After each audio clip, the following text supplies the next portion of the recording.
હરયે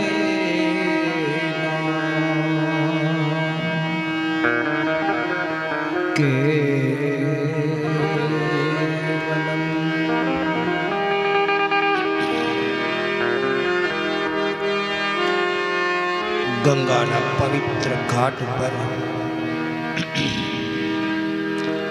શુકદેવ રાજા પરીક્ષિતને શ્રીમદ ભાગવતની કથા કહે છે। ચતુર્થ સ્કંદની અંદર દત્ત ચરિત્ર કીધું, સતી ચરિત્રની વાત કરી, સતી અને શિવના વિવાહ। એ જ સતી પાછા બીજા અવતારની અંદર હિમાલય અને મેનાને ત્યાં પાર્વતી રૂપે પ્રગટ થયા।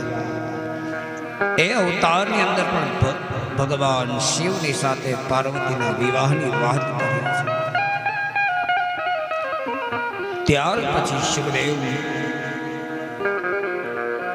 ધ્રુવ ચરિત્ર કહે છે કે હે રાજન, મનુ અને શત્રુપા રાણીની 3 દીકરીઓ આકુતિ, દેવહૂતિ અને પ્રસૂતિ, 2 દીકરાઓ ઉતાનપાદ અને પ્રિયવ્રત। એ ઉતાનપાદ રાજા, એને 2 રાણીઓ સુનીતિ અને સુરુચિ। ઉતાનપાદ એટલે બીજું કોઈ નહીં, ઉતાનપાદ એટલે આપણે, ઉતાન એટલે ઉપર, પાદ એટલે પગ, જેના પગ ઉપર છે એવો જીવ એ ઉતાનપાદ। આપણે જ્યારે આપણી માના ગર્ભમાં હતા ત્યારે આપણું માથું નીચે પગ ઉપર હતા, એટલે આપણે સૌ ઉતાનપાદ જ છીએ। એ ઉતાનપાદ રાજાને 2 રાણી સુનીતિ અને સુરુચિ। આ જીવને પણ 2 પ્રકારની પ્રકૃતિ હોય, સારી નીતિ અને સારી રુચિ। પણ એ ઉતાનપાદ રાજાને સુનીતિ રાણી નથી ગમતી, પણ સુરુચિ ગમે છે। આજના માણસને સારી નીતિ ક્યાં ગમે છે? સારી રુચિ, સારું ખાવાનું, સારું પહેરવાનું, સારું જમવાનું એ ગમે છે, પણ સારી નીતિ ક્યાં કોઈને ગમે છે? સુનીતિ અને સુરુચિ। એ સુનીતિથી જે બાળક થયું એ બાળકનું નામ ધ્રુવ પડ્યું, અને સુરુચિથી જે બાળક થયું એનું નામ ઉત્તમ પડ્યું છે। 2 રાણી સુનીતિ અને સુરુચિ, 2 દીકરા સુનીતિથી ધ્રુવ થયા અને સુરુચિથી ઉત્તમ થયા છે। બને છે એવું એક વખતે ઉતાનપાદ રાજા પોતાના સિંહાસન ઉપર બેઠો છે, બાજુમાં સુરુચિ નામની રાણી બેઠી છે, અને ઉતાનપાદ રાજાના ખોળામાં સુરુચિનો દીકરો ઉત્તમ બેઠો છે। એટલે ઉત્તમને જોઈ અને 5 વર્ષનો નાનો બાળક ધ્રુવ એ પોતાના પિતાને કહે છે કે પિતાજી, મારે પણ તમારા ખોળાની અંદર બેસવું છે, તમે મને પણ તમારા ખોળામાં બેસાડો। ત્યારે રાજા તો ના બોલ્યો, પણ સુરુચિ રાણી હતી ને, એ સુરુચિ કહેવા લાગી કે હે ધ્રુવ, હે બાળક, એમ તું તારા પિતાના ખોળાની અંદર ન બેસી શકે। જો તારે તારા પિતાના ખોળાની અંદર બેસવું હોય તો તારે પેલા મારી કુખેથી જન્મ લેવો પડે, અને જો તું મારી કુખેથી જન્મ લે તો જ તને તારા પિતાના ખોળામાં બેસવાનો અધિકાર મળે છે। તે મારી કુખેથી જન્મ નથી લીધો, તે તો સુનીતિના કુખેથી જન્મ લીધો છે। માટે આ ભાવની અંદર તો તું તારા પિતાના ખોળાની અંદર ક્યારેય બેસી નહીં શકે. એમ કહી અને એ સુરુચિએ 5 વર્ષના બાળક ધ્રુવનું અપમાન કર્યું છે. રડતો રડતો રડતો એ ધ્રુવ પોતાની માં સુનીતિની પાસે આવીને કહેવા લાગ્યો કે માં, મારો ભાઈ ઉત્તમ પિતાના ખોળામાં બેઠો હતો અને મારે પણ પિતાના ખોળાની અંદર બેસવાની ઈચ્છા થઈ. મેં માને કીધું કે માં, મને પિતાના ખોળાની અંદર બેસાડો, મારે બેસવું છે. ત્યારે સુરુચિએ એમ કીધું કે જો તારે તારા પિતાના ખોળામાં બેસવું હોય ને તો પહેલા તારે મારી કુખેથી જન્મ લેવો પડે. આ જન્મમાં તું તારા પિતાના ખોળામાં નહીં બેસી શકે. મારું અપમાન કર્યું. માં, મને અહીંયાથી હળધૂત કરીને કાઢી મૂકી છે. એ 5 વર્ષનો નાનો બાળક ધ્રુવ સુનીતિની પાસે રડવા લાગ્યો છે. માં પોતાના દીકરાને આશ્વાસન આપે કે બેટા, તારો પિતા તો કાળા માથાનો માનવી છે અને તારા પિતાનું તો નામ છે ઉતાનપાદ. બેટા, જેનો નામ છે ને એનો નાશ નક્કી છે. જેનો જન્મ છે એનું મૃત્યુ નક્કી છે. માટે હે બેટા, જો તારે બેહવું હોય ને તો તું પિતા ઉતાનપાદના ખોળામાં નહીં પણ પરમ પિતા પરમાત્માના ખોળામાં બેસ. આમ જ્યાં એ માં સુનીતિ કહે છે અને એ માના શબ્દો છે બાણની અંદર, હૃદયની અંદર માણની જેમ લાગ્યા છે. એક જ શબ્દમાં એ નાનો 5 વર્ષનો બાળક આખી વાત સમજી ગયો છે. માં, હવે ગમે એ થાય, હું મારા પિતા ઉતાનપાદના ખોળામાં નહીં પણ પરમ પિતા પરમેશ્વરના ખોળામાં બેસીશ. માં, મારે વનની અંદર જઈને ભક્તિ કરવી છે, મને આશીર્વાદ આપ. માએ કીધું કે બેટા, તારી ઉંમર નાની છે, હજી તારી ઉંમર ભક્તિ કરવાની નથી. તું મોટો થા એટલે જંગલની અંદર જઈને તું ભક્તિ કરજે. નહીં માં, માના બેન આજે હૃદય હોહરવા બાણની જેમ ધ્રુવને લઈ ગયા છે. એક જ શબ્દ અને શબ્દની જ કિંમત છે સાહેબ.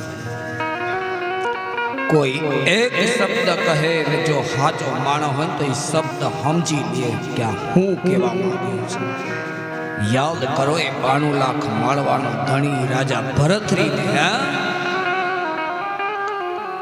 નીચે સ્નાન કરતો હતો અને આજુબાજુ કેટલીક સ્ત્રીઓ એની સેવામાં હતી. ઉપર અટારીએ ઉભેલી માં રાજા ભરથરીને જુએ અને માની આંખમાંથી આહું નીકળી ગયા કે આ હું કરે છે. એ આંસુના બિંદુ જ્યાં ભરથરીના વાસા ઉપર પડ્યા, ગરમ પાણી લાગ્યું. ભરથરી વિચારે, નહીં રે વાદળડી, નહીં વીજળી, આ ઓચિંતાના નીર ક્યાંથી આવ્યા? આ વાદળી નથી ને વરસાદે નથી તો આ ગરમ પાણી મને ક્યાંથી આવ્યું? એ ઉપર અટારીએ ઊભેલી માને જોઈને કીધું કે માં, તું રડે છે શા માટે? બેટા, આવી રે કાયા દીકરા તારા બાપની હતી. હે, તારો બાપે આવો જ હતો. આવી રે કાયા રે બેટા તારા બાપને હતી. આજી રે કાયા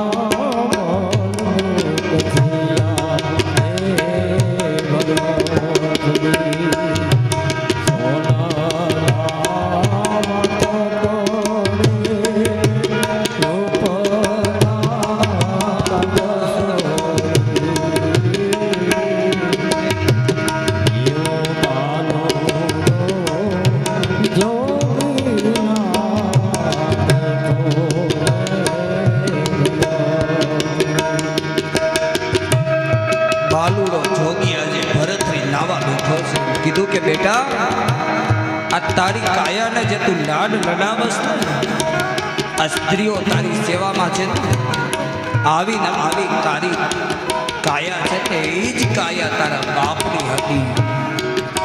પણ બેટા એ તારા બાપે ભગવાનની ભક્તિ નથી કરી અને એ ભક્તિ કર્યા વિના નીકળી ગયો હતો. ભક્તિ કર્યા વિના મૃત્યુ પામ્યો હતો. બેટા આવો સરસ રૂડો માનવ તે ભગવાને આપ્યો છે તો ભક્તિ કરી લે ને. શું કામ આ સ્ત્રીઓના સંગમાં પડ્યો છે? ભક્તિ કરી લે, નીકળી જા. અને ઈ માના મુખમાંથી વચન નીકળ્યું છે. ભરતરીને હૃદયમાં બાણની જેમ લાગ્યું છો. સ્ત્રીઓને ધક્કો મારી પોતાના ઓરડામાં ગયો છે. રાજપાટ બધું છોડી દીધું. એ બાણુના આંખ મારવાને આજે મૂકી દીધો એક જ ઝાટકામાં. ભરતરી રાજપાટ સબ છોડી અને ભાઈ ભરતરી આજે ભગવો ધારણ કર્યો છે. ભગવો ધારણ કરીને માને કીધું કે માં મને રજા, હું ભક્તિ કરવા માટે જાઉં છું. બેટા ક્યાં?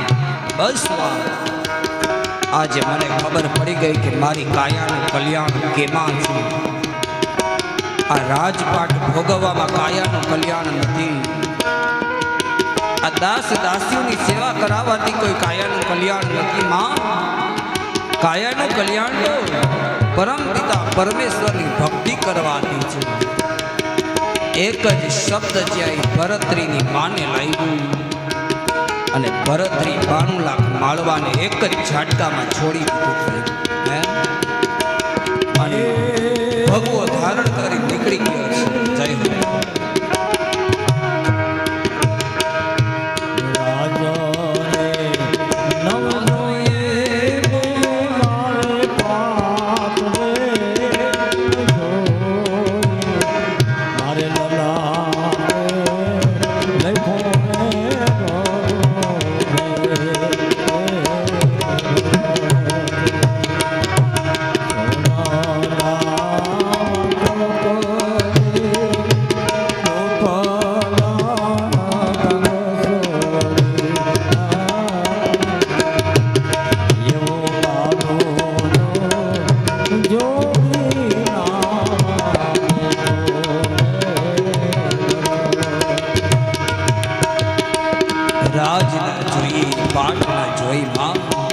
હવે મારે રાજપાટ કાંઈ નથી જોતું. બસ ભગવો ધારણ કરી 92 લાખ માળવાનો ધણી એક જ ઝાટકામાં સાહેબ ભગવાનની ભક્તિ કરવા માટે નીકળી ગયો.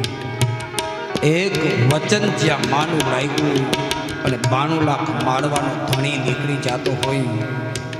પણ આપણને તો દિવસના આવા કેટલાય બાણ વાગે છે, પણ આપણે આપણા ઘરને નથી મૂકી શકતા. ઘર નથી મુકાતું. મારી મમતા મરે ને એનું મારે શું કરવું?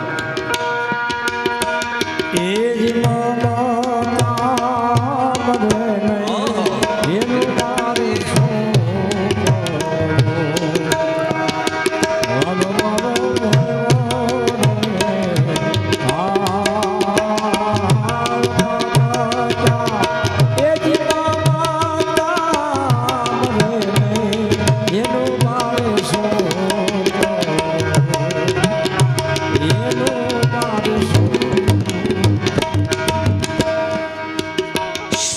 કહે છે કે બેટા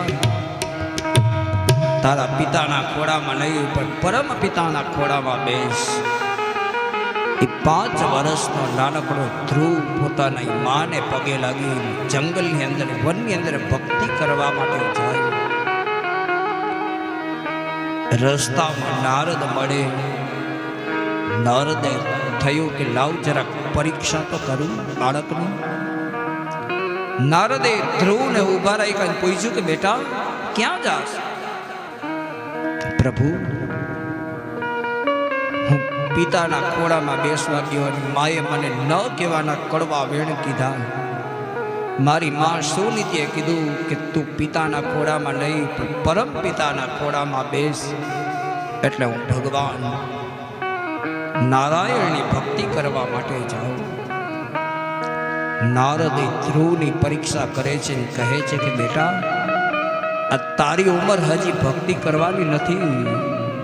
હજી તો તું 4-5 વર્ષનો હોય એવું લાગે છે.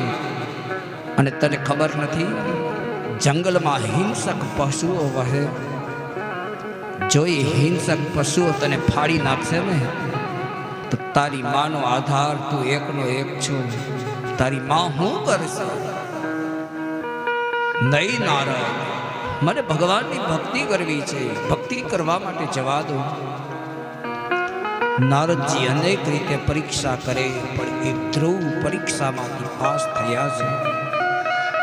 અંતે નારદને થયું કે આ બાળક માને એમ નથી. એટલે નારદજીએ કીધું કે હે બેટા, બાજુમાં એક મધુવન નામનું જંગલ છે, વન છે. એ વનની અંદર તું જઈ, હું તને જે મંત્રની દીક્ષા આપું ને, એ મંત્ર તું ભણજે, એ મંત્રનો જપ કરજે. એ જપ વડે કરી તારી ઉપર પરમાત્મા પ્રસન્ન થશે અને 6 માસની અંદર તને પરમાત્મા મળી જશે. આમ જે નારદે કીધું, અને નારદે ધ્રુવજીના કાનમાં ગુરુ મંત્ર આપ્યો છે. એ ગુરુ મંત્ર કયો? તો કે 12 અક્ષરી મંત્ર. 12 એટલે 12, અક્ષરી એટલે અક્ષર. 12 અક્ષરનો મંત્ર એને 12 મંત્ર કહેવાય. એ 12 મંત્ર કયો? આજ નારદજી ધ્રુવના ગુરુ બન્યા છે. નારદજીના 2 યુવાન શિષ્યો, એક ધ્રુવ અને બીજા પ્રહલાદ. પ્રહલાદ એ પણ નારદના શિષ્ય છે. નારદજીએ ધ્રુવને ગુરુ મંત્ર 12 નો આપ્યો. કાનમાં મંત્રનો ઘોષ કર્યો છે. અને મંત્ર કયો? ઓમ નમો ભગવતે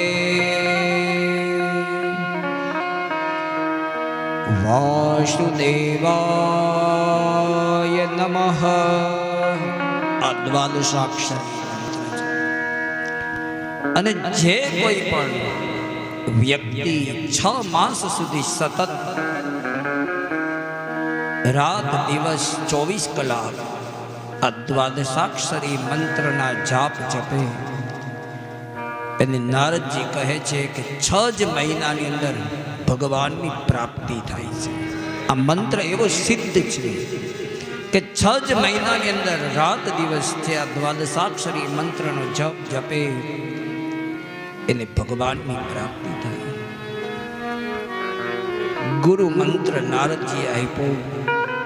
નારદજીને પગે લાગી અને ધ્રુવજી મહારાજ મધુવનની અંદર તપ કરવા માટે ગયા છે. યમુનાજીના કિનારે મધુવન નામનું જંગલ છે. એની અંદર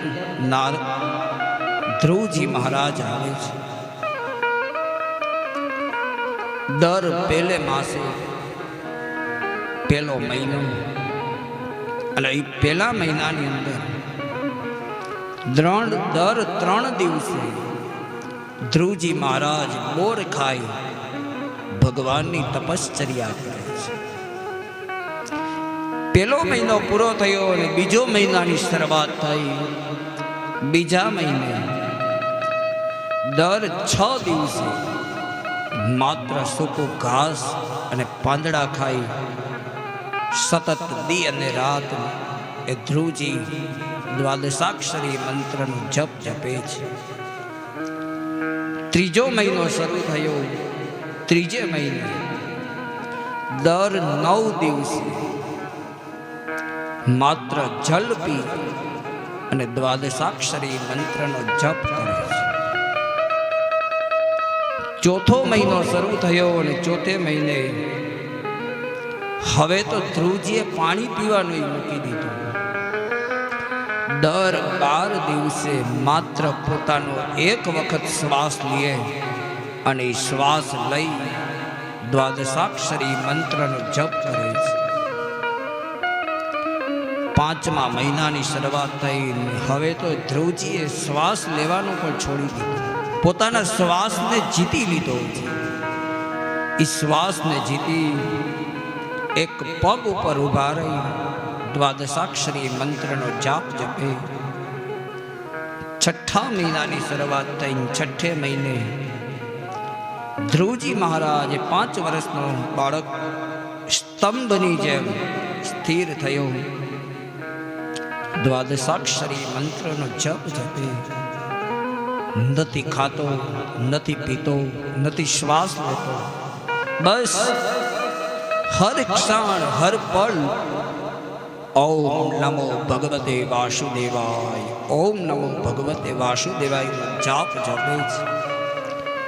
અને ધ્રુવજી મહારાજે પોતાનું તપ એટલું બધું વધાર્યું કે તપના તેજનો પ્રકાશ કોઈ ઝીલી શકે.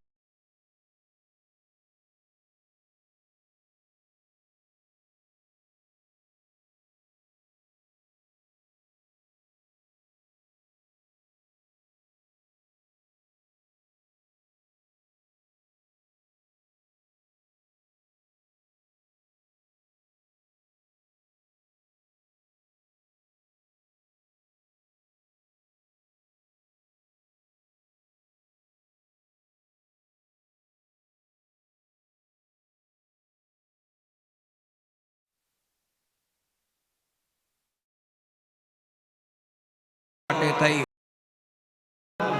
જપ જપે છે. જ્યાં સુધી તેને ભગવાનની પ્રાપ્તિ નહીં થાય ત્યાં સુધી એ પોતાનું જપ કાર્ય અધૂરું મૂકવાનું નથી. માટે જેમ બને એમ ભગવાન વિષ્ણુને કહો કે તેની ઉપર પ્રસન્ન થાય અને તેને જે વરદાન જોતું હોય એ વરદાન તેને આપી દે. ઇન્દ્રાદિ બ્રહ્માદિ દેવતાઓ બધા ભગવાન વિષ્ણુની પાસે વૈકુંઠની અંદર ગયા અને કીધું કે પ્રભુ, 5 વર્ષનો નાનકડો બાળક ધ્રુવ પૃથ્વી ઉપર તમારું અઘોર તપ કરે છે. પ્રભુ નથી ખાતો, નથી પીતો, નથી શ્વાસ લેતો. બસ તમને મેળવવાની પ્રાપ્તિ છે, બીજું કાંઈ છે. એની ઈચ્છા એક જ છે કે મને પરમ પિતા પરમાત્મા મળે. તો હે પ્રભુ, એના તપના તેજથી આખું બ્રહ્માંડ આજે જલે છે, બળે છે. તો હે પ્રભુ, એને તમે દર્શન આપો, તપમાંથી તેને મુક્ત કરો. ભગવાન ઇન્દ્રાદિ દેવતાઓની વાણી સાંભળીને કહે છે કે હે દેવતાઓ, તમે તમારા સ્થાને જાઓ, હું હમણાં જ તે બાળકની પાસે જાઉં છું. ઇન્દ્રાદિ દેવતાઓ પોતાના લોકની અંદર આવે. ભગવાન નારાયણ વૈકુંઠમાંથી સીધા ચતુર્ભુજ રૂપે મધુવનની અંદર એ 5 વર્ષના નાનકડા બાળક ધ્રુવની સામે આવીને પ્રગટ થયા. પોતાના હાથમાં રહેલો શંખ હતો. એ શંખને જે ધ્રુવના મસ્તક ઉપર અડાડ્યો અને ત્યાં તો ધ્રુવને બ્રહ્મ જ્ઞાનની પ્રાપ્તિ થઈ ગઈ છે. બ્રહ્મને જોઈને ધ્રુવ એકદમ ભગવાનની સ્તુતિ કરે છે. બેટા, હું તારા તપથી પ્રસન્ન થયો છું. તારે જે વરદાન જોતું હોય એ વરદાન માંગી. નહીં પ્રભુ, મારે બીજું કાંઈ નથી જોતું. બસ હું મારા પિતાના ખોળામાં બેસવા ગયો તો, પણ મારી સાવકી માએ મને એવા વચન કીધા ને કે હું એ સહન ન કરી શકું. પ્રભુ, મારી માને જઈને મેં વાત કરી ત્યારે મારી માએ કીધું કે તારા પિતાનું તો કાલ સવારે મૃત્યુ થશે. હે ધ્રુવ, જો તારે બેહવું હોય તો પરમ પિતાના ખોળામાં બેસ. અને મારી માના કહેવાથી મેં તમારું તપ કર્યું છે. પ્રભુ, બીજી કોઈ ઈચ્છા નથી, માત્ર તમારા ખોળામાં બેસવાની ઈચ્છા છે. આમ જ્યાં એ ધ્રુવજીની વાણી સાંભળી અને ભગવાન એ નાનકડા 5 વર્ષના બાળકને લઈને પોતાના ખોળામાં બેસાડીને જેમ માં પોતાના દીકરાને લાડ લડાવે એમ આજે અખિલ બ્રહ્માંડનો માલિક એ 5 વર્ષના બાળકના લાડ લડાવે છે. 6 જ મહિનાની અંદર એ ધ્રુવજીને પ્રભુની પ્રાપ્તિ થઈ. નારદજી ઉત્તાનપાદ રાજાની પાસે આવ્યા કીધું કે રાજન, તમારો બાળક ધ્રુવ એને ભગવાનની પ્રાપ્તિ થઈ ગઈ છે, તપ કરી અને મધુવનની અંદર બેઠો છે, તમે તેને લેવા માટે થઈને મધુવનની અંદર જાઓ. ઉત્તાનપાદ રાજા સુનીતિ સુરુચિ રાણીને લઈ પોતાના ગામ લોકોને લઈ મધુવનની અંદર ધ્રુવજી મહારાજને લેવા માટે આવે છે. ધ્રુવજી મહારાજને જોઈ ઉત્તાનપાદે પોતાના દીકરાને ગલે લગાવ્યો. એ ધ્રુવજી મહારાજે પોતાની માં સુનીતિને પગે લાગ્યો, પણ એ પેલા સુરુચિને પગે લાગ્યો છે. કારણ જન્મ દેનારી જનેતાને પછી પગે લાગ્યો, પણ સાવકી માને પહેલા પગે લાગ્યો. એનું કારણ એ હતું કે ધ્રુવ કહેવા લાગ્યો કે માં, જો તે મને કડવા વેણ ન કીધા હોત ને તો આજે મને ભગવાનની પ્રાપ્તિ ન થઈ હોત. માં, તે મને કડવા વેણ કીધા ને એટલે જ આજે મને ભગવાનની પ્રાપ્તિ થઈ. મારી અસલ ગુરુ તો તું છું. એમ કહીને સુરુચિને પગે લાગ્યો, સુનીતિને પગે લાગ્યો, ઉત્તાનપાદને પગે લાગી. વાજતે ગાજતે ધ્રુવજીનું સામયું કર્યું છે. બધાય પાછા નગરની અંદર આવ્યા. ભગવાનને ધ્રુવજીને કીધું કે હે ધ્રુવ, તારે જે જોતું હોય એ વરદાન માંગી લો. પ્રભુ બીજું કાંઈ નહીં, બસ ઈચ્છાને તમે પૂરી કરી. ત્યારે ભગવાન ધ્રુવની ભક્તિથી પ્રસન્ન થઈને કીધું કે ધ્રુવ, તું કાંઈ નથી માગતો, પણ હું તને વરદાન આપું છું કે જ્યાં સુધી આ પૃથ્વી રહેશે, જ્યાં સુધી સૂર્ય અને ચંદ્ર રહેશે, જ્યાં સુધી આ ખળખળતી નદીઓ રહેશે ને, જ્યાં સુધી સાગર અને સમુદ્ર રહેશે, ત્યાં સુધી ઉત્તર દિશાની અંદર તું સ્થિર અને કાયમ માટે રહીશ. અને આજ પણ ઉત્તર દિશાની અંદર ધ્રુવનો તારો સ્થિર છે, કાયમી માટે. આ ભગવાનનું વરદાન છે ધ્રુવજી. એ ધ્રુવ ચરિત્રની કથા કીધી. ત્યારબાદ પૃથુ રાજા ભગવાને પૃથુનો અવતાર ધારણ કર્યો, ગાય રૂપી પૃથ્વીનું દોહન કર્યું. જેને જે વસ્તુ જોતી હતી એ વસ્તુ તેને આપી. પૃથુ ચરિત્ર કીધું, પૃથ્વીનું દોહન કર્યું. પૃથુ રાજાની કથા કહી, વેન રાજાની કથા કીધી છે.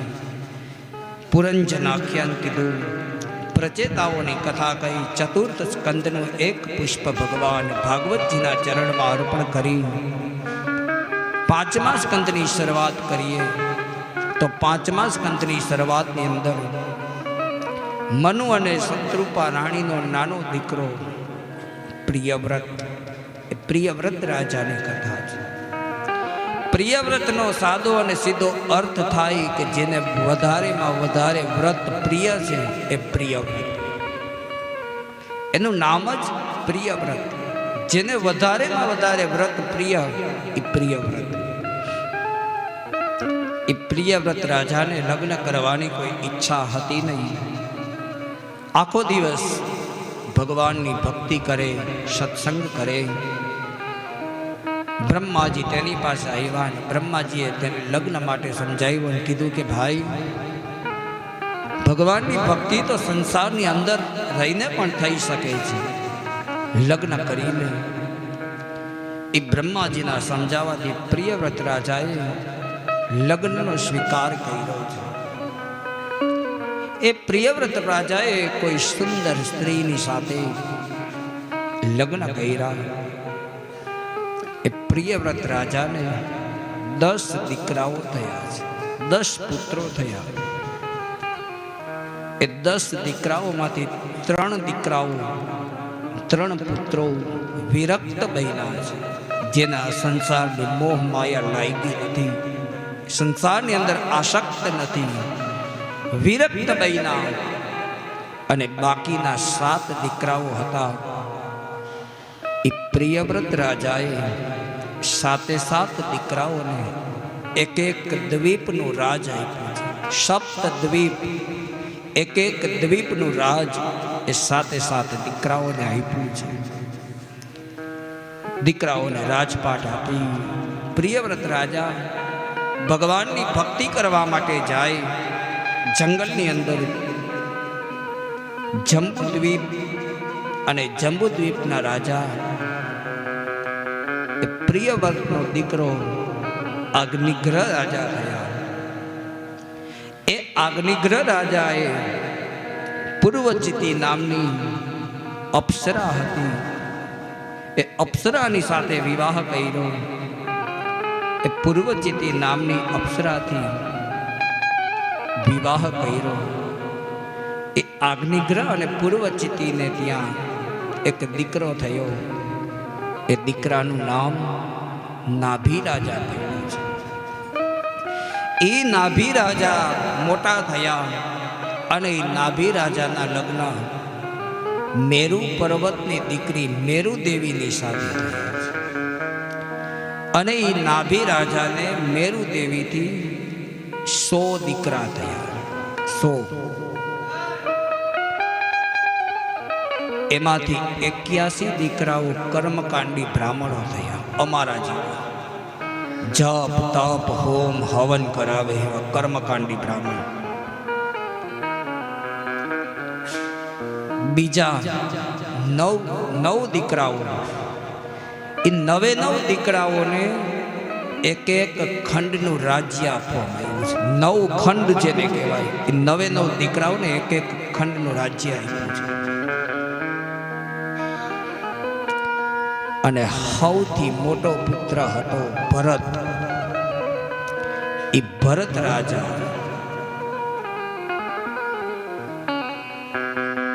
મેરુ દેવીથી 100 દીકરાઓ થયા. અને 100 દીકરાઓ પછી બધા સંસારની અંદર લાગવા લાગ્યા. એટલે નાભી રાજાને થયું કે એક દીકરો તો ભગવાનનો ભક્ત હોવો જ જોઈએ. એમ વિચાર કરી એની ઈચ્છાને ભગવાને જાણ્યું. અને એ નાભી રાજાને મેરુ દેવીથી એક દીકરો થયો. એ દીકરો કોઈ સામાન્ય નહીં, પણ સાક્ષાત ભગવાન વિષ્ણુનો અવતાર. વૈષ્ણવ સંપ્રદાયની અંદર ભગવાન શ્રી હરિનો 8મો અવતાર ગણાય. અને જૈન સંપ્રદાયની અંદર 24 તીર્થંકરોમાં પહેલા વેલા જે તીર્થંકર છે એ નાભી રાજા અને મેરુ દેવીને ત્યાં દીકરા રૂપે અવતર્યા. અને એ અવતારની અંદર ભગવાનનું નામ ઋષભદેવ એવું પડ્યું છે. બોલીએ શ્રી ઋષભદેવ ભગવાન કી જય. ઋષભદેવ એવું પડ્યું છે. એ ઋષભદેવના લગ્ન સ્વર્ગનો રાજા ઇન્દ્ર અને ઇન્દ્રની દીકરી જયંતી અને જયંતીની સાથે થયા છે. આખો વંશ વેલો લખ્યો છે 5મા સ્કંદમાં. આપણે પરિવારનો આંબો હોય ને, આખો આંબો છે. ક્યાં રાજાનો કોણ દીકરો ને એની વહુનું નામ શું ને એને કેટલા દીકરા ને એમાં એની વહુનું નામ શું, આખો આંબો છે.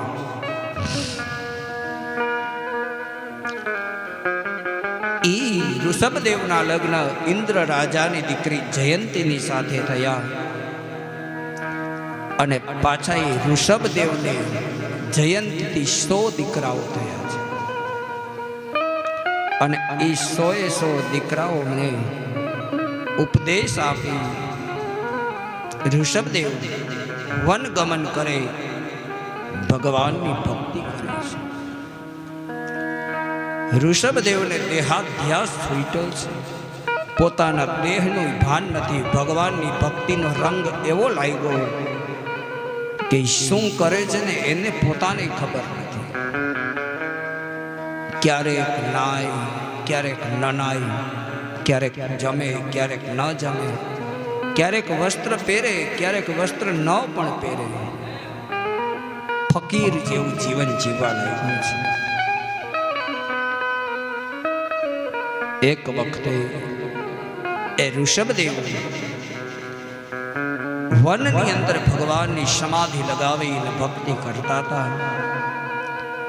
એમાં વનમાં દાવાગ્નિ લાગી, વનમાં આગ લાગી અને આગથી પોતાની જાતને બચાવવાનો પ્રયાસ પણ ઋષભદેવે કર્યો નથી. એ દાવાગ્નિની અંદર ઋષભદેવનું શરીર બળીને ભસ્મ થયું છે. ઋષભદેવ સ્વધામ પધાર્યા. એ ઋષભદેવજી સ્વધામ ગમન કર્યું. દક્ષિણ દિશાની અંદર ગયા ત્યારે અરહન નામના રાજાએ એ ઋષભદેવને પોતાના ધર્મ તરીકે સ્વીકાર્યો છે. અરહન નામનો રાજા એને ઋષભદેવને પોતાના ધર્મ તરીકે સ્વીકાર્યો છે. જૈન લોકો ઋષભદેવને પ્રથમ તીર્થંકર માને. વૈષ્ણવો ભગવાન શ્રી હરિનો 8મો અવતાર માને છે. અને ઋષભદેવ એટલે બીજું કોઈ નહીં, આપણે જેને કેસરિયાજી કહી છે એ કેસરિયાજી એ સાક્ષાત ઋષભદેવ છે. ઋષભદેવના જે 100 દીકરાઓ હતા એમાંથી 81 દીકરાઓ પાછા કર્મકાંડી થયા. 9 દીકરાઓ 9 યોગેશ્વર થયા છે. ગણતરી કરજો, 81 કર્મકાંડી, 9 દીકરા, 9 યોગેશ્વર, 81 ને 9 90. પછી 9 દીકરાઓ હતા એ 9 રાજ્યોના 9 ખંડના એક ખંડના અધિકારી બન્યા. 90 અને 9 99. સૌથી મોટો પુત્ર હતો એ ભરત, અને ભરત ચક્રવર્તી રાજા બન્યો છે. અને એ ભરત રાજાના નામ ઉપરથી આપણા દેશનું નામ પડ્યું છે ભારત. આપણા દેશનું નામ આ ચક્રવર્તી રાજા ભરતના નામ ઉપરથી પડ્યું છે ભારત. એ ચક્રવર્તી રાજા, રાજાઓનો રાજા જેને કહેવાય, એ ભરત ચક્રવર્તી રાજા થયો.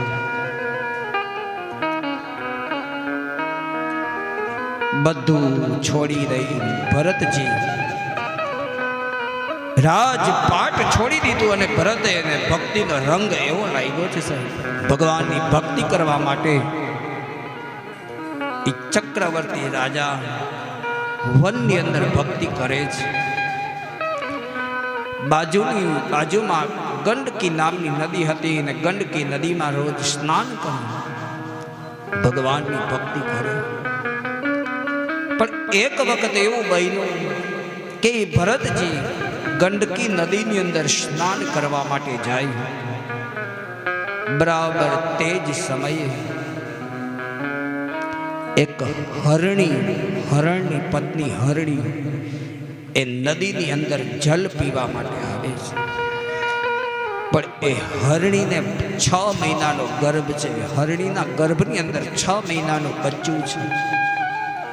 બરાબર એ સમયે ત્યાં એક સાવજ આવી ચડ્યો, અને સિંહે જ્યાં પોતાની ત્રાડ નાખી અને એ સિંહની ત્રાડથી હંભરાણી, અને હરણીએ ત્રાડથી ભયભીત થઈ.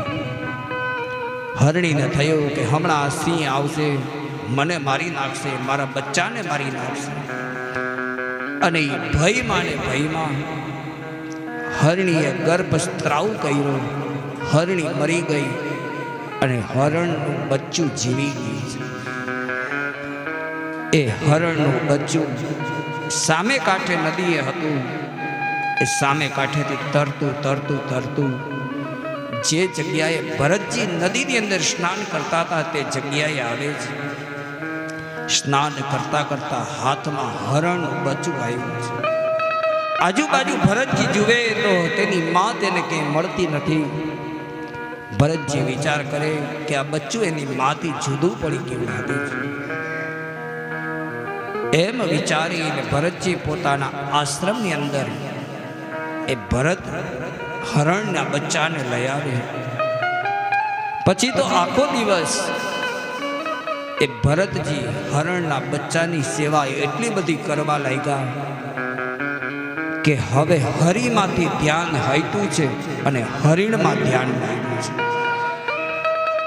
હરિનું ધ્યાન ધીમે ધીમે ઓછું કરવા લાગ્યું અને હરણમાં ધ્યાન દેવા લાગ્યું છે.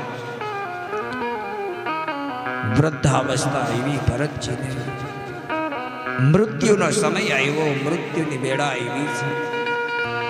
અંત સમયે, મોતના સમયે એ ભરતજીને થયું કે જો મારું મૃત્યુ થશે તો આ હરણના બચ્ચાનું કોણ? આમ એ વિચારતા હતા કે ભરતજીનું મૃત્યુ થયું. એનો જીવ એ હરણના બચ્ચાની અંદર રહ્યો, એટલે એ ભરતનો બીજો અવતાર હરણ તરીકે થયો છે. અંત સમયે જેની અંદર જીવ પરોવાય ને એ બીજા જન્મની અંદર એ જ અવતાર માણસે પણ લેવો પડે છે. એટલે જ કહે છે કે જ્યારે અંત સમય હોય ને ત્યારે બીજા એકેયમાં જીવ નહીં, માત્ર શ્રી હરિમાન દ્વારકાના નાથમાં જીવ રાખો બાપ. એટલે બીજો અવતાર ધારણ ન કરવો પડે. નહીતર ચક્રવર્તી રાજા ભરત અંત સમયે હરણના બચ્ચાની અંદર જીવ રહી ગયો, બીજા જન્મે એને હરણ થયું. બધું જાણતો તો છતાંય એ હરણના બચ્ચાની અંદર જન્મ મળ્યો છે. ધીમે ધીમે ધીમે એ હરણનો દેહ પણ છોડ્યો. વળી પાછો ત્રીજો અવતાર, અને ત્રીજા અવતારની અંદર એ ચક્રવર્તી રાજા ભરત અંગીરા ગોત્રની અંદર એક બ્રાહ્મણના ઘરે બાળક રૂપે અવતાર લીધો છે. અને અહીંયા પણ એ ભરતજીને પૂર્વ જન્મનું જ્ઞાન હતું. શું જ્ઞાન હતું? મારો આગલો જન્મ હરણનો હતો. એ જન્મ મને કેમ મળ્યો? તો કે એના આગલા જન્મની અંદર મરવા ટાણે મેં હરણની અંદર મારી બુદ્ધિ રાખી હતી ને, મારું ચિત્ત હરણની અંદર હતું, એટલે મને બીજો જન્મ હરણનો મળ્યો. આ જ્ઞાન ભરતજીને હતું. ભરતજી સમજી ગયા કે હવે મારે આ છેલ્લો અવતાર, બસ હવે અવતાર લેવાની કોઈ ઈચ્છા નથી. હવે આ અવતારની અંદર મારે કોઈની હારે કોઈ વ્યવહાર, કોઈ સંબંધ રાખવો જ નથી. કોઈની માયા મારે રાખવી જ નથી. કેવલ અને કેવલ હરિનામ સંકીર્તન સિવાય બીજું કંઈ નહીં. ધીમે ધીમે ધીમે ભરતજી મોટા થયા. ભરતજીને જ્યાં ભણવા માટે બેસાડ્યા તો ભણવામાં પણ ભરતજી એકદમ હોશિયાર વિદ્યાર્થી બન્યા. હોશિયાર હોવા છતાં પણ ભરતજી ભણવામાં ધ્યાન નહોતા આપતા. કારણ કે જો હું વધારે ભણીશ તો મારા પિતા મને ક્યાંક વેદાભ્યાસ માટે મોકલશે, અને જો હું વેદાભ્યાસ કરવા માટે જઈશ તો પછી મને યજ્ઞ યાગાદિક ક્રિયાઓ કરવાની ઈચ્છા થશે. એ યજ્ઞ યાગાદિક ક્રિયાઓ હું જો કરીશ તો પછી મને દક્ષિણાની લાલચ જાગશે. ની લાલચમાં મારું જીવન પૂરું થઈ જાય. એટલે ભરતજીએ ભણવામાં ધ્યાન નહોતા દેતા. નહીતર સૌથી હોશિયાર વિદ્યાર્થી હતા. કોઈની માયા આ જન્મની અંદર રાખવી જ નથી. ધીમે ધીમે ધીમે એના પિતાએ ભરતજીની ચિંતા કરતા કરતા મૃત્યુ પામ્યા. પિતા ગયા, થોડોક સમય થયો અને માં પણ મૃત્યુ પામી છે. ભરત અને તેની બેન એના સાવકા ભાઈઓની સાથે રહેવા લાગ્યા છે. બેન ઉંમર લાયક થઈ એટલે બેનને પણ લગ્ન કરીને પારકા ઘરે બનાવી દીધી. હવે ભરતજી એના સાવકા ભાઈઓની સાથે રહે. ઘરની અંદર રહે પણ કાંઈ ઘરનું કામ કરે નહીં. એટલે ઘરમાં ભરતના ભાઈઓની વહુ એ ભાઈઓને કહે કે તમારો ભાઈ ભરત એ આપણા ઘરના મફતના રોટલા ખાય છે, કાંઈ કામ કરતો નથી, એમ રોટલા તોડે છે, અને કહો કાંઈ કામ કરે. ભાઈઓને ચડાવ્યા. એ ભાઈઓ ભરતને કહેવા લાગ્યા કે ભાઈ, જો તારે ઘરની અંદર રહેવું હોય તો તારે ઘરનું બધું કામ કરવું જોશે. ભરતે કીધું કે હા ભલે કરીશ. બીજા દિવસની શરૂઆત થઈ. ભાભીઓએ ભરતને કીધું કે ભરત, આ ઘોડિયાની અંદર નાનો છોકરો સૂતો છે, હું કૂવે પાણી ભરવા જાઉં છું. હે ભરત, આ છોકરો ઉઠી ન જાય ને એટલે તું આ છોકરાને હિંચકો નાખ, અને હિંચકો સતત ચાલુ રહેવો જોઈએ. ભરતે વિચાર્યું જો હિંચકો નાખવામાં રહીશ તો જિંદગી આખી હિંચકા જ નાખશું બીજાને. હિંચકા નથી નાખવા. ઈ ભાભી કહીને જતી રહી પાણી ભરવા. પણ એક હાથમાં એ હિંચકાની દોરી લીધી, બીજા હાથમાં મુખેથી ભગવાનનું નામ સ્મરણ કર્યું. પણ ભરતને ખબર ન રહી. ભરતે એવો હિંચકો નાખ્યો છે કે છોકરું સીધું હિંચકામાંથી પડ્યું બહાર. રડવા લાગ્યું તોય ભરતને ખબર ન પડી કે આ છોકરું પડી ગયું.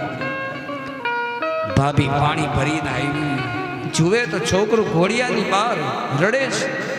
ભાઈ ભરત, શું કરસ? આ છોકરું પડી ગયું, રૂવે છે, કાં ઉઠાવતો નથી. ભરત કાંઈ બોલતો નથી. ભાભીને થયું આને કદાચ હિંચકો નાખતા નહીં આવડતું હોય, બીજું કામ સોંપ્યું. એટલે કીધું કે ભાઈ, અલે આ પાણીના બેડા કુવે જઈને તું પાણી ભરી આવ, હું છોકરાને હિંચકો નાખ. એ તો આવડશે ને. ભરતે વિચાર કર્યો કે આ હિંચકો નાખવાનું આમ કર્યું તો હવે પાણી વળી ગયું. હવે જો આજે પાણી ભરી દઈશ તો આ તો કાયમીનું ડીંડવાનું થાય. હવે કરવું હું?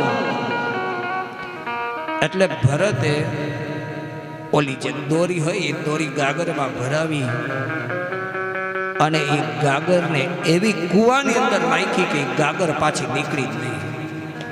ગાગર નીકળે તો ઘરે લઈ જવાની થાય ને. એ ગાગર જ આખી કૂવામાં નાખી દીધી.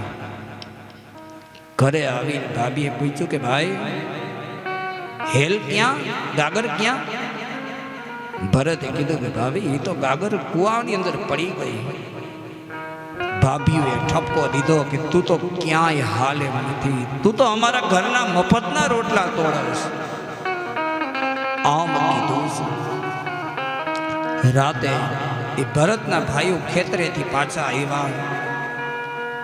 ભાભીઓએ ભાઈને ચડાવ્યા, કીધું કે આ તમારો ભાઈ ક્યાંય કામમાં હાલે એમ નથી.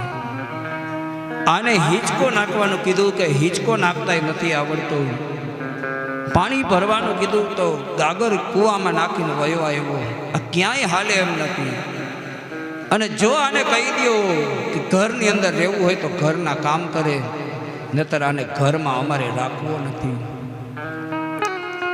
ભાઈઓએ ભરતને બોલાવીને કીધું કે ભરત, કાલ સવારે અમે ખેતરે જઈને એટલે તુંય અમારા ભેગો ખેતરે આવજે. હવે તારે આ ઘરની અંદર રહેવાનું નથી.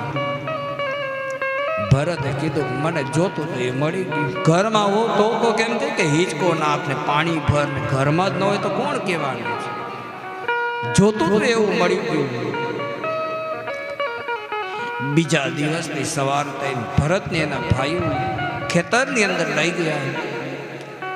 ભરત, તારે બીજું કાંઈ કામ નથી કરવાનું. એક ખાલી ડબ્બો આપ્યો અને વેલણ આપ્યું છે. કીધું કે ભાઈ, આપણા ખેતરની અંદર આજે પાક વાવ્યો છે ને, મોલ છે ને, એ મોલને જોજે કોઈ પક્ષી ચણી ન જાય. જો કોઈ પક્ષી ચકલી કે કાગડો કે પોપટ કોઈ ચણવા આવે ને તો તારે આ ડબ્બો અને વેલણ રાખવાના. કોઈ પક્ષીને જો ને એટલે આ ડબ્બો ને વેલણ વગાડવાના, એટલે પક્ષી એની મેળાએ ઉડી જશે. આટલું તો તને ફાવશે ને? ભરતે હા પાડી કે હા ભલે. એ ડબ્બો ને વેલણ દઈ ભરતના ભાઈ જતા રહ્યા. વાહેથી પક્ષી આવ્યા છે ચણવા માટે. અને ભરત તો ભાઈ પક્ષીઓને કહેવા લાગ્યો કે બાપ તમારે ચણો ને આમાં અમારું શું છે? હે મોટે મોટેથી ગાવા લાગ્યો, राम की चिड़िया राम का खेत, एक खालो चिड़िया भर भर पेट, राम की चिड़िया राम का खेत, खालो चिड़िया भर भर पेट, राम की चिड़िया राम का खेत, राम की चिड़िया राम का खेत, खालो चिड़िया भर भर पेट, राम की चिड़िया राम का खेत, है राम की चिड़िया राम का खेत, खालो चिड़िया भर भर पेट, राम की चिड़िया राम का खेत, खालो चिड़िया भर भर पेट, राम की चिड़िया राम का खेत, खालो चिड़िया भर भर पेट, राम की चिड़िया राम का खेत, खालो चिड़िया भर भर पेट। राम की चिड़िया राम का खेत।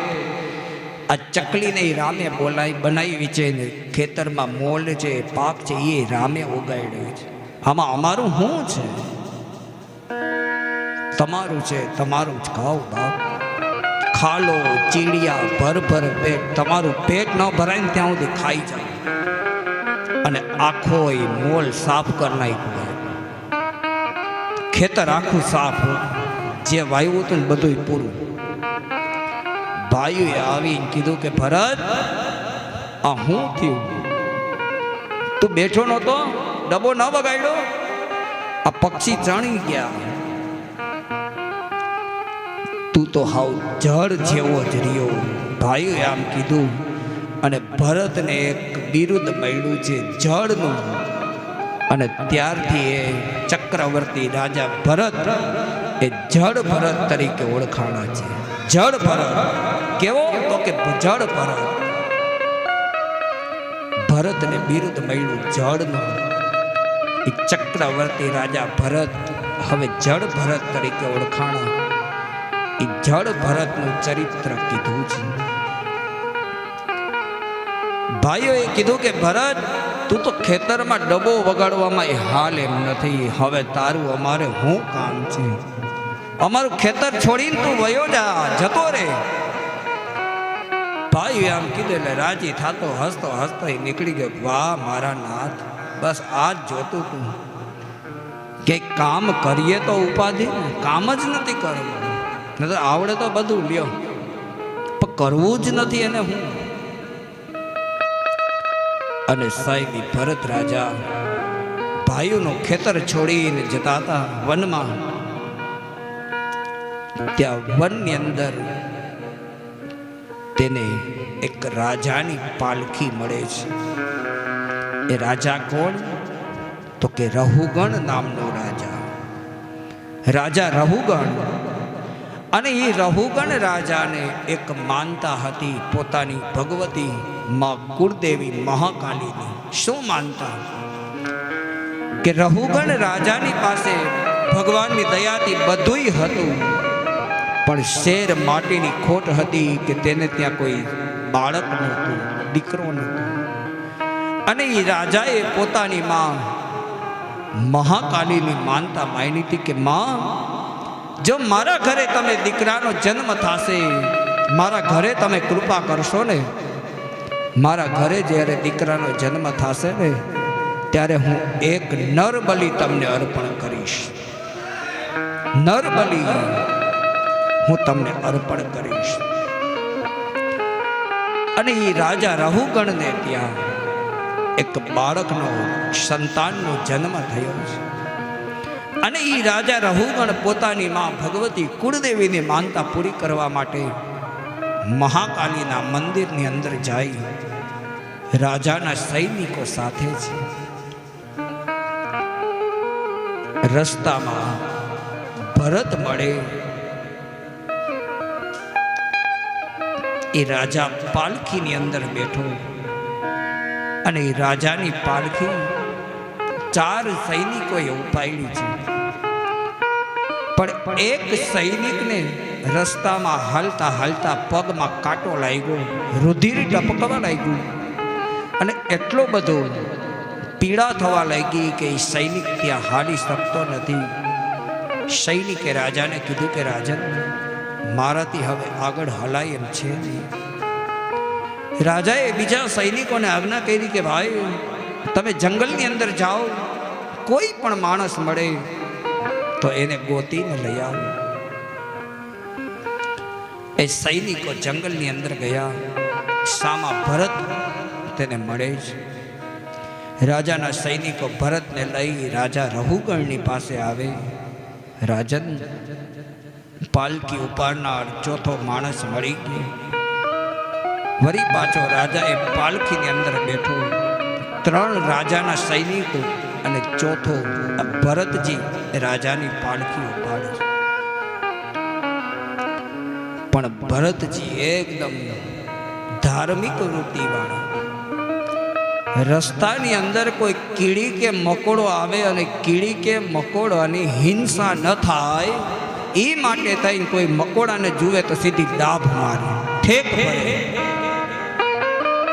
અને ઠેક જ્યાં મારી આખી પાલખી હૈલીને રાજાનું મસ્તક છે એ પાલખીની હારે ભટકાણું છે. વળી થોડાક આગળ ગયા ને વળી કીડીઓનું ઝુંડ જોયું. એ કીડીની હિંસા ન થાય એટલે વળી ભરતજીએ ઠેક મારી વળી પાલખી હૈલી રાજાનું માથું ભટકાણું છે. આમ 4-5 વખત થયું એટલે રાજાએ પોતાના સૈનિકને કીધું કે ભાઈ પાલખી ઊભી રાખો, મારું માથું કયું ભટકાય છે, તમે કેમ હલાવો છો? સૈનિકો કહેવા લાગ્યા કે પ્રભુ રાજન, અમે તો બરાબર હલાવીએ છીએ, પણ આ નવો માણસ આવ્યો ને એ કંઈક કીડી મકોડા જુએ ને એટલે સીધા ઠેકડા મારે છે. રાજાએ પાલખી ઉતારી. એમાંથી રાજા રહુગણ બહાર આવ્યા ને કીધું કે ભાઈ તને હું વાંધો છે, કેમ તું ઠેકડા મારે છે? અને ત્યારે એ ચક્રવર્તી રાજા ભરત રહુગણ રાજાને આત્મજ્ઞાન આપે છે કે રાજન, આ પાલખીનું વજન છે ને એ અમને નથી લાગતું, પણ રાજન આ કીડી મકોડા અનેક અસંખ્ય સૂક્ષ્મ જીવો છે. એ સૂક્ષ્મ જીવોનું જો આપણે હિંસા કરીએ તો એ પણ આપણે ફળ ભોગવવું પડે છે. કીડી મકોડાની હિંસા કરીએ એ પાપ પડે અને પાપનું ફળ પણ ભોગવવું પડે. હે રાજન, મારે હિંસા નથી કરવી, એનું ફળ નથી ભોગવવું, એટલા માટે થઈ અને હું ઠેક મારું છું. આત્મજ્ઞાન એ રાજા ભરત રાજા રહુગણને આપે. ધીમે ધીમે ધીમે ધીમે હાલતા જાય અને સામે એ રહુગણ રાજાના કુળદેવી મહાકાલીનું મંદિર આવ્યું છે. પણ જે નરબલિ અર્પણ કરવાનો હતો એ નરબલિ પોતાના વધેરાઈ જશે એ બીકથી ત્યાંથી ભાગી ગયો છે કે કારણ વિના આજે રાજા મારી બલિ માતાજીને અર્પણ કરશે. એ નરબલિ ભાગી ગયો. રાજાના સૈનિકોએ કીધું કે રાજન, જે બલિ માટે આપણે માણસ લઈ આવ્યા હતા એ તો ભાગી ગયો, હવે કરવું શું? અહીંયા સુધી આપણે હાલીને આવ્યા, જો માનતા પૂરી ન થાય તો? એટલે રાજાએ કીધું કે કાંઈ વાંધો નહીં, આ નવો માણસ જે આવ્યો છે ને આપણા ભેગો, જાઓ એને સ્નાન કરાવો, નવા વસ્ત્ર અર્પણ કરો, નવા શણગાર સજો, ફૂલની માળા પહેરાવો, તિલક કરો. આપણે એ નવા માણસને નરબલી તરીકે તૈયાર કરીએ. આપણે એને જ બલિ તરીકે માતાજીને અર્પણ કરીએ. રાજાના સૈનિકોએ ભરતજીને જંગલની અંદર લઈ ગયા. સ્નાન કરાવ્યું છે, પહેરવા માટે નવા વસ્ત્ર, નવા આભૂષણ આપ્યા. તિલક કરી, અક્ષત લગાવી, પુષ્પની માળા પહેરાવી છે. સુંદર મજાનો શૃંગાર કરી, નરબલી તૈયાર કરી રાજાની સામે હાજર કર્યો છે. કીધું કે રાજન, આ નરબલી તૈયાર છે. તમે માં ભગવતીને, માં મહાકાલીને નરબલી અર્પણ કરો. રાજાના સૈનિકોએ માને પ્રાર્થના કરી કે માં, મારે ત્યાં કોઈ સંતાન થતું નહોતું. મેં મારી માનતા લીધી હતી કે જો મારા ઘરે દીકરાનો જન્મ થશે તો હું તને નરબલી અર્પણ કરીશ. માં, તે દયા કરી, તે કૃપા કરી, મને એક સંતાનનો જન્મ કર્યો મારા ઘરે. આજે હું મારી માનતા પૂરી કરવા માટે આવ્યો છું. માં, હું નરબલી અર્પણ કરું છું, એનો સ્વીકાર કર, મારી માનતાને પૂર્ણ કર. આમ કહી અને એ રાજા રહુગણે સૈનિકોને આજ્ઞા કરી કે તમે આ નરબલીને ખડગથી, ધડથી માથું અલગ કરો અને એ માથું માં મહાકાલીના ચરણમાં અર્પણ કરો.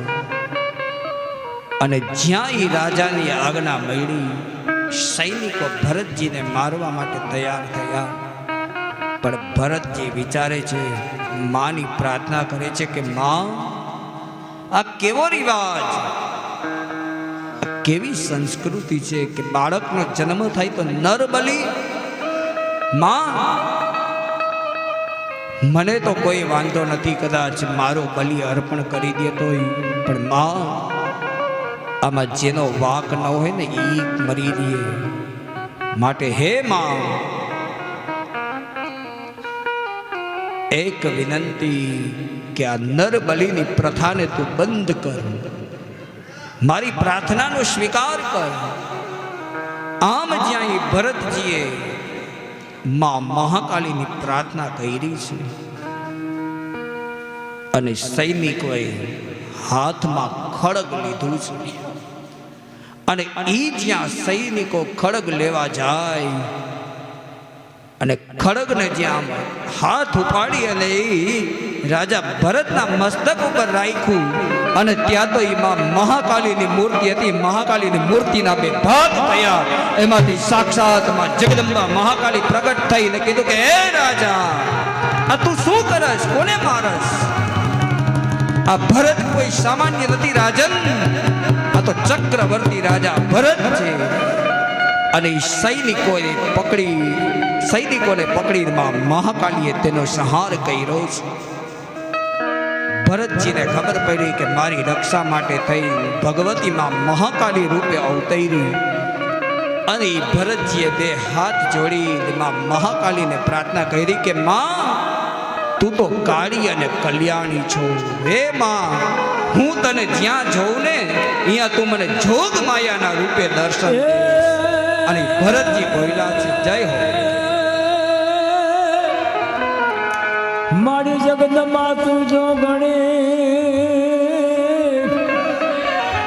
અને મારી જપીએ હો રાય નામ.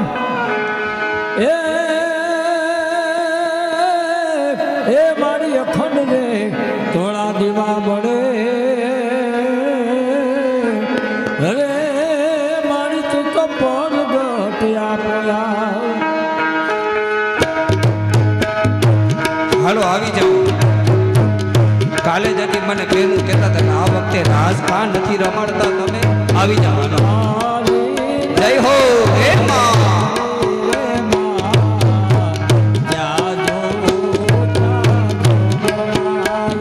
હે તું કાળી ને કલ્યાણી રે માં, જ્યાં જોવું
માની મૂર્તિમાંથી માં મહાકાળી પ્રગટ થઈ.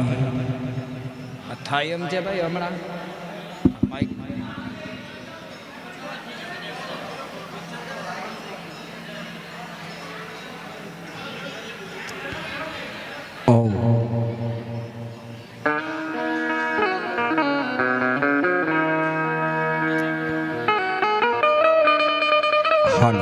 હાલ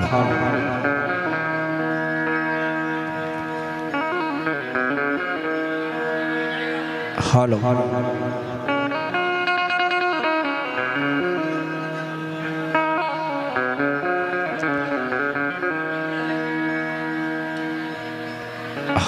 હાલો ઈ માં ભગવતી મહાકાલીના રૂપમાં પ્રગટ થઈ ભરત રાજાની રક્ષા થઈ રહી છે. આમ બાજુ જળ ભરત ચરિત્રને પૂર્ણ કરી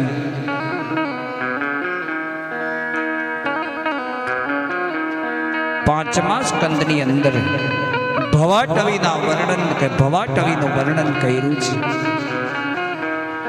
એ ભવાટવીનું વર્ણન કરી સુખદેવજી રાજા પરીક્ષિતને પાંચમા સ્કંદની કથાને પૂર્ણ કરી છઠ્ઠા સ્કંદની અંદર અજામિલ આખ્યાનની કથા કહે છે. સંભળાય છે ને બધાય? બહુ નહીં, માઇક બંધ છે.